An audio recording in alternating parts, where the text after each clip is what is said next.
82. Sure İnfitar. Nihayet şefqatlik ve mehriban Allah'ның ismi bilen başlayman. Osmon yerilgan çağda, yulduzlar tökülgen çağda, dengizlar bir-biriga qo'shilgan çağda, qabrlar asti-üsti qilingan, ya'ni o'liklar chiqarilgan çağda. Her odam ilgari-keyin qilgan ishlarning hammasini biladi. Ey inson, seni merhametlik Parvardigoringga osiylik qilishga nima oldidi?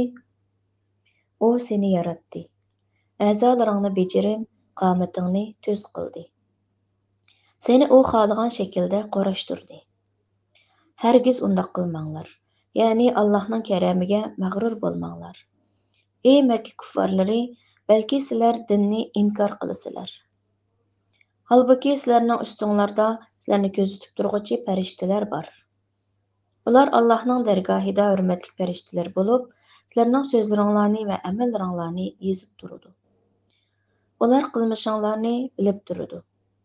Mo'minlar shak shubhasiz jannatda bo'ladi. Kafirlar shak shubhasiz do'zaxda bo'ladi. Ular qiyomat kuni do'zaxga kiradi. Ular hargiz do'zaxdan ayrilmaydi.